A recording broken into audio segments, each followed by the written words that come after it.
यहाँको भेट्छ अस्ति लड्यो नि त तपाईँ थाहा छ साँच्चै त भन्नु बिर्सेछु अस्ति पनि मामाको उता घर गएको थिएँ होइन त्यति बेला बिहान नै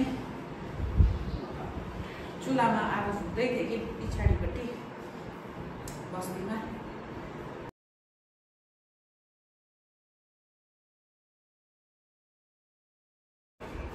Hi guys, welcome all of you back to my channel after a long time.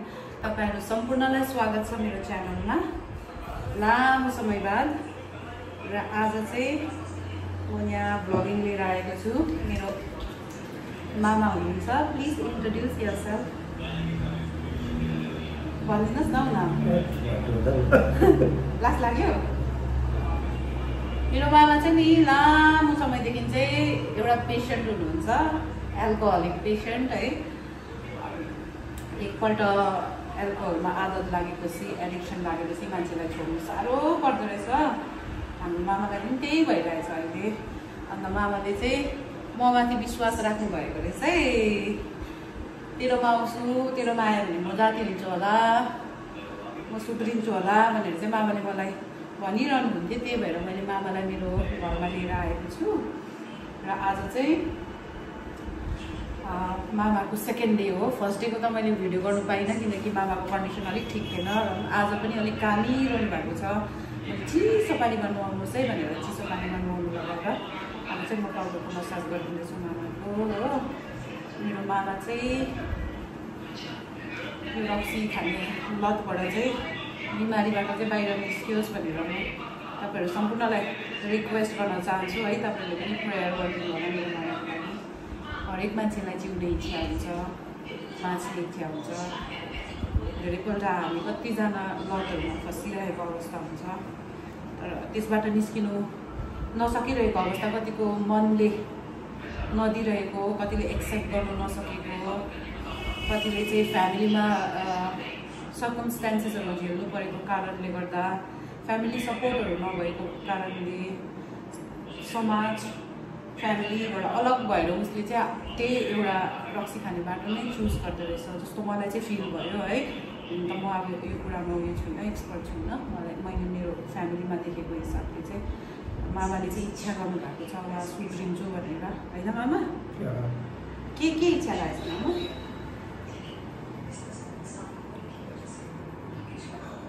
भनिदिनु न दर्शकहरू के इच्छा छ छोड्ने अब कोसिस गर्ने कोसिस होइन पुरा फुल्ली अब चाहिँ यहाँबाट जाँदाखेरि चाहिँ छोडेर गएको हुनुपर्छ हो अन्त अब फेरि खानु हुँदैन नि त यस्तो कुराले मान्छेलाई कहाँदेखि कहाँ पुऱ्याउँछ सबैलाई त बाँच्ने कुछ गर्ने लाइफमा इच्छा हुन्छ अरूले गरेको देखेर भन्नु म सक्दिनँ किनकि सबैको आफ्नो आफ्नो स्टेज हुन्छ है अनि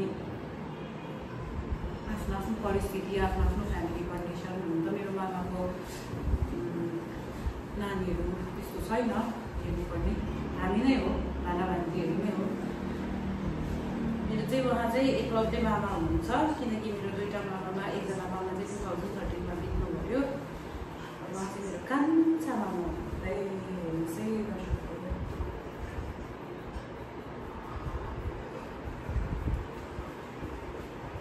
तपाईँहरूको फ्यामिलीमा पनि कोही यसरी एडिक्सनमा छ छुट्न चाहन्छ भने चाहिँ प्रार्थना पनि गर्नुपर्छ फ्यामिली परिवेश पनि राम्रो राख्नुपर्ने अवस्था रहेछ जस्तो चाहिँ मलाई लाग्यो हेरौँ अब के हुन्छ दिस इज सेकेन्ड डे है मामा कति दिन लाग्छ होला तपाईँलाई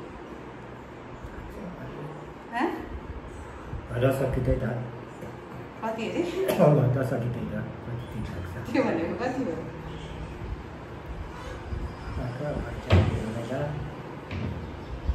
जाति भएर सबैभन्दा पहिला चाहिँ के गर्ने इच्छा छ एकछिन बस्नु ल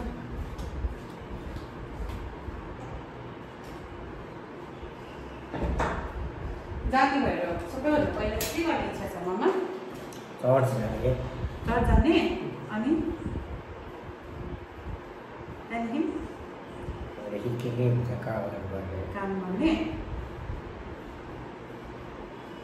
अन्त इच्छा त रहेछ नि त हो नाच्ने मान्छेको पनि इच्छा त हुँदो रहेछ नि त है किन छोड्नु नसकेको तपाईँले चाहिँ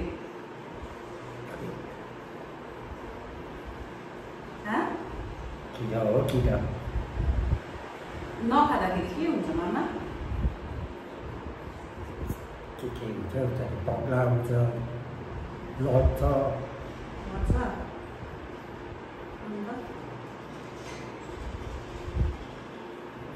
पग्ला भन्दा कता कता कुदिन्छ जङ्गल जङ्गल कुद्छ है, हेलोसिनेसन हुन्छ त्यो के देख्छ अन्त त्यहाँदेखि चाहिँ डर लाग्छ, त्यहाँदेखि चाहिँ भाग्नु। अब चाहिँ काँदा के बोली बस्छ कानमा के बोली बस्छ खाएन भने है, त्यसलाई चाहिँ कसरी कन्ट्रोल गर्नु? कन्ट्रोल त भयो आफै पहिला कसरी कन्ट्रोल भयो त्यो कुरालाई चाहिँ तपाईँले कसरी कन्ट्रोल गर्नुभयो? चर्च लगेको थियो त्यहाँदेखि त चर्च लगेको थियो नि भनेपछि आफ्नो आस्थामा हामी जुन आस्थामा विश्वास गर्छौँ त्यो आस्थामा चाहिँ हामी दरिलो हुनुपर्ने रहेछ है। यहाँ दुख्छ प्रेसर त छैन, यत्रो भइसकेको छ मेरो मामा हेर्नु त, मेरो हातले यसो गर्दाखेरि पनि घाँटी त मेरो हातमै आइजाने। अब राम्रो भएर बिहा गर्नुपर्छ ल।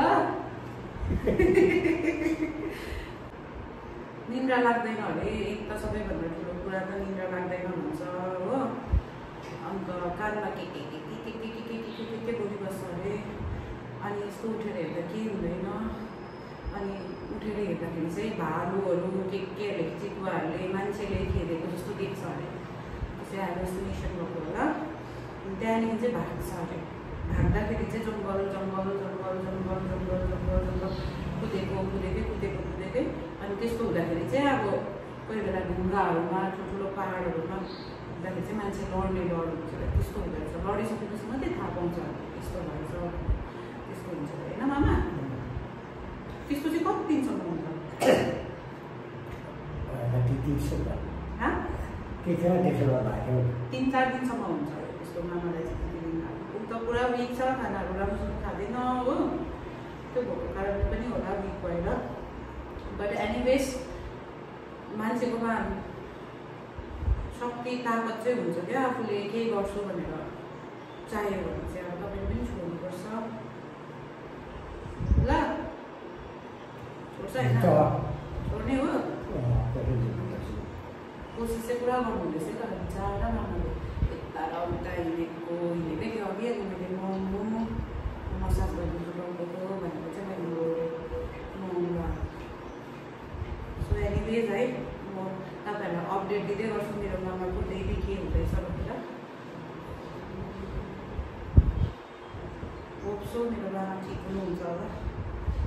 तपाईँहरूले पनि माया गरिदिनु होला, कमेन्ट गरेर आइडियाजहरू दिनु होला, त्यसरी एल्कोहलिक पेसेन्टलाई चाहिँ हामीले कसरी उयो गर्नुपर्छ भनेर, सम्हाल्नुपर्छ भनेर मलाई त्यस्तो ज्ञान छैन। हामी चाहिँ म्याक्सिमम चाहिँ सम्झाउने नै कोसिस गर्छौँ होइन, तर सायद सबैलाई त्यो टेक्निकले चाहिँ काम गर्छ जस्तो लाग्दैन। मलाई पनि कमेन्ट गरेर भन्न सक्नुहुन्छ तपाईँले के गर्दा चाहिँ ठिक हुन्छ भनेर। अनि मामा मेरो सब्सक्राइबरहरूलाई, मेरो भ्युवर्सहरूलाई चाहिँ के भन्न चाहनुहुन्छ? अब फर्स्ट टाइम हो भिडियोमा आएको, के भन्नुहुँदैन भन्नु त? तपाईँलाई आज सरप्राइज दिएको नि, भन्नु न। जस्तो नहोस्, अनि सबै राम्रो भएर बसोस् बाँचोस्। सबैजना म जस्तो नहोस्, कोही पनि राम्रोसँगले बाँचोस् भन्नुहुँदैछ मामाले।